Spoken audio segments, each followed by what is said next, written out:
G'day guys, God's land down under here. It is nearly 7:30 p.m. on Saturday, June the 15th. So we don't have long to find out whether our June the 16th high watch date for an event has much validity. In pondering varying things today, I was thinking about Brother Aaron's video and how he made these great links between the Feast of Weeks, the loaves, first fruits, and all this sort of stuff. I'm not going to rehash his work. You can go and watch his videos, but they're amazing links. Now, whilst I've sort of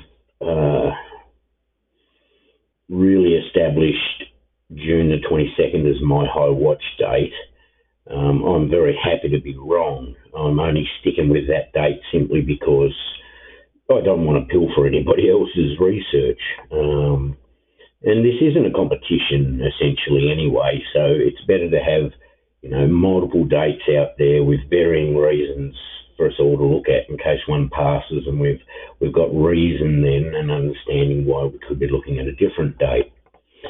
But anyway, in looking at Aaron's June 16, and I think that's Reaper Man's high watch day as well, varying channels looking at that day for different reasons, I jumped into my old NIV study Bible, and I know not many people like to live, but as Aaron said, I think you really only glean the true gems when you go back to the original language, the Greek and Hebrew, as he does so often.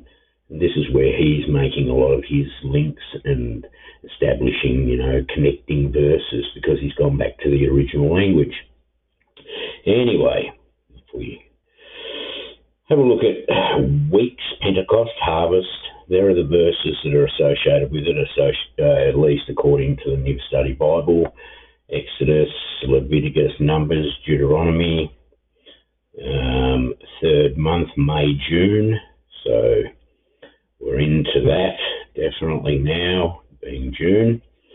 Come over to my next slide, and it tells you a festival of joy, mandatory and voluntary offerings including the first fruits of the wheat harvest. Show joy and thankfulness for the Lord's blessing of the harvest. And there's a couple of verses there for you, Acts and Corinthians.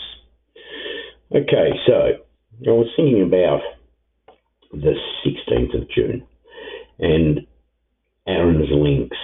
You can see here is where one of them comes from. This is the Niv, so ignore the very Anglo-Saxonized English sort of translation. I know some people love varying translations, but this is just for the sake of ease. Along with his fellowship offerings of thanksgiving, he is to present an offering with cakes of bread made with yeast. So this is the leaven loaves that Aaron has talked about. But I was thinking to myself, what if we get a delay now, or if we do go on that day, what if there's a little bit more to those verses that could be very significant to somebody left behind? So let's just have a look at starting at 16 here. If, however, his offering is a result of a vow, or it is a free will offering, the sacrifice shall be eaten on the day he offers it, but anything left over may be eaten on the next day. So we have a 2-day period there.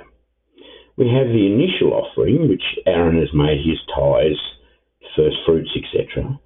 But if it's a free will offering, a vow, result of a vow, or is a free will offering, then we have a second day there.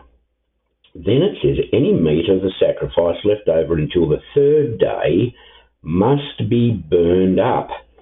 Now that sounds very tribulation, revelation type language to me. Must be burned up. I'd love to have the ability or the knowledge to quickly be able to establish what links could be made there back to the original language, but I'd have to rely on apps and so on to do that.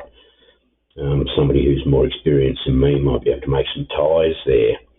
But we've definitely got the first offering, then a second sort of chance where, the sacrifice or the offering can be eaten on the second day, and then it clearly says that on the third day, so giving the full second day right up until the beginning of the third day, they're able to eat that food if it was a vow or a free will offering. But on the third day, it must be burnt up, and it's no getting past that third day. So are we looking at, if we're looking at the 16th, a possible extension to the 18th, just before the beginning of the third day? Or could those days be years and represent harvests, as Wayne has talked about over at Where the Overcomers, for significant events a year and then 2 years into the tribulation after we leave? So the purpose of this video is just to throw this out there quickly, because we've nearly got to the 16th. If we see a delay of a day or two, I'd like there to be at least some reason for us to be seeing that.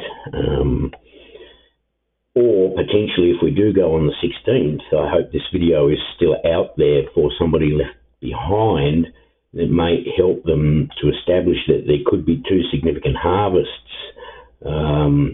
1 year or 2 years into the tribulation. I'm not sure exactly what this means at this point in time.